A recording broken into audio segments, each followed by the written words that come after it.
This is Advanced Math, Chapter 12 on Vectors. Part F, last page, where we do some examples. First question, a line has a vector equation, xy equals 3/8 plus t times 2/8. Write the parametric equations and Cartesian equation for the line. And there's a little bit of a caution here. Watch out, where is the t? And so the sneaky thing that we've done here is we've written this part of the vector equation a little differently from what we usually did. We usually took the vector times t part and wrote it first and wrote the initial position last, following the pattern that you have for lines y equals mx plus b. This is actually written in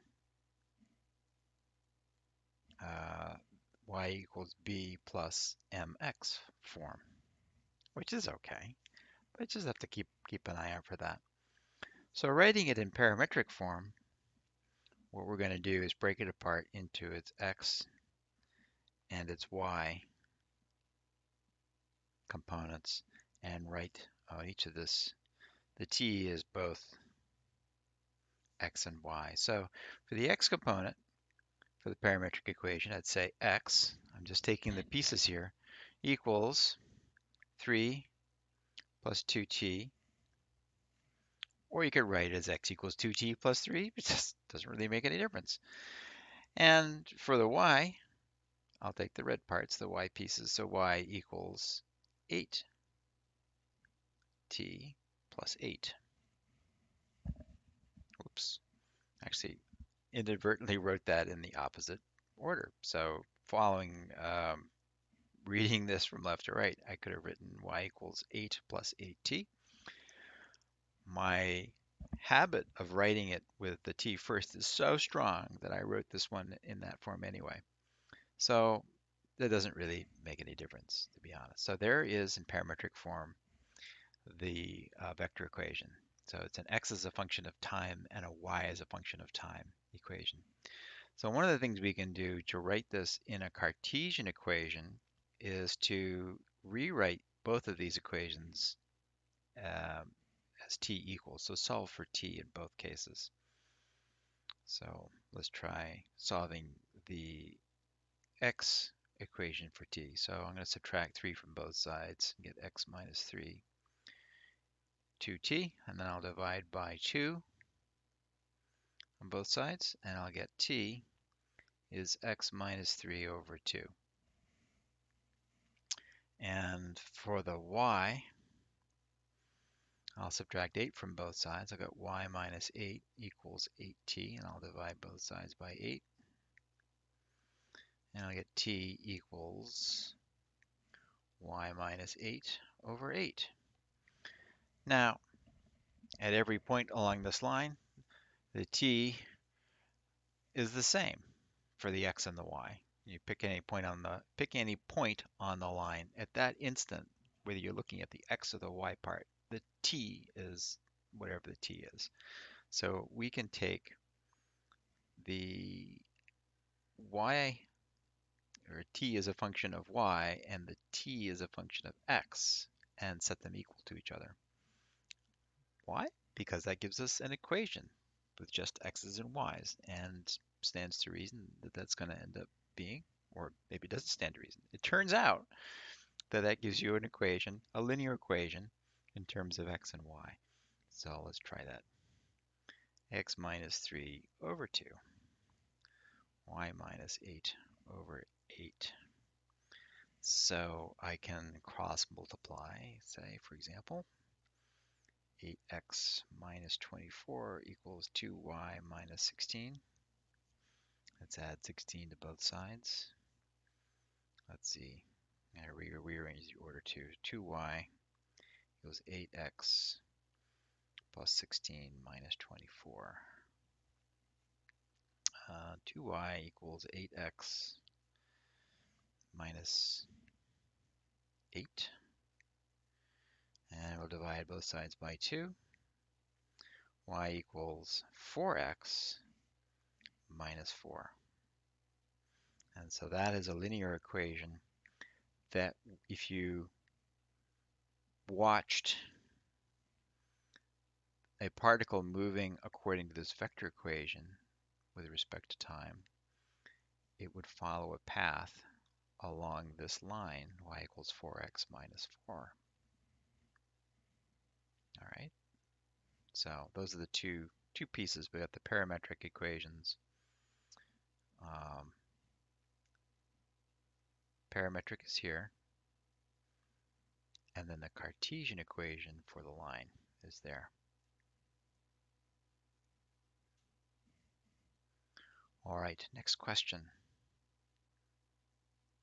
A particle, bird, moves according to the vector equation xy equals 2, 1, t plus negative 8, negative 2. When and where will the particle cross a line with the equation y equals negative x plus 5?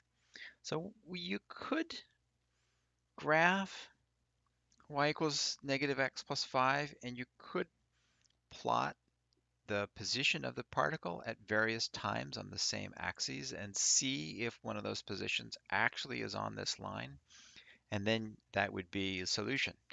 Now, that might work in this case, but it might not, because the place where the particle crosses the line might not happen at a value of time that's an integer. It might be some weird irrational thing.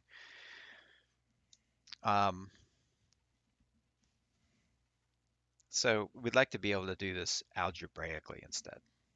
So the hint is to find the parametric equations and then substitute blah, blah, blah. Okay, something. Well, let's write it in parametric form anyway and see where that takes us. So in parametric form, I'm going to grab the x pieces and the y pieces. And let's see. I have the equation for the line, which relates x and y. Now, y is also t minus 2. And x is also 2t minus 8. So I could rewrite this equation using that fact. I'm going to change colors. I'm going to grab this piece and substitute them for x and y respectively and get a new equation. Okay, so the y piece is t minus 2. And that equals negative of the x piece, which is 2t minus 8. You'll notice I've written this inside parentheses because the minus applies to all the pieces in there. Plus 5. So I bet I could solve that for time. So let me solve this for time. Maybe rewrite it. I'm going to distribute the minus. And let's add 2t to both sides. So 3t minus 2 equals 8 plus 5 is 13. We'll add 2 to both sides. 3t equals 15. Divide by 3, t equals 5. That's interesting. So that's actually the when part that we were looking for. The when part. Now the where. So to find the where, we can go back to, well, we can go to the parametric and say if we take this 5 and substitute in for t to evaluate the right-hand side, it'll give me the x-coordinate. The same for the y. So this is the when. For the where, the x part of the where is going to be 2 times 5 minus 8, or 2. And the y is going to be 5 minus 2, or 3. So the where is, we take the 2 and the 3 and put it together into a coordinate pair. We have the coordinates 2, 3. So that's the where. So given this information, the particle moving according to that vector equation, in a line, we know that that particle is going to cross that line at exactly 5 seconds. And that will occur at a position 2, positive 3 on the plane. Done. I think that's, yep, done.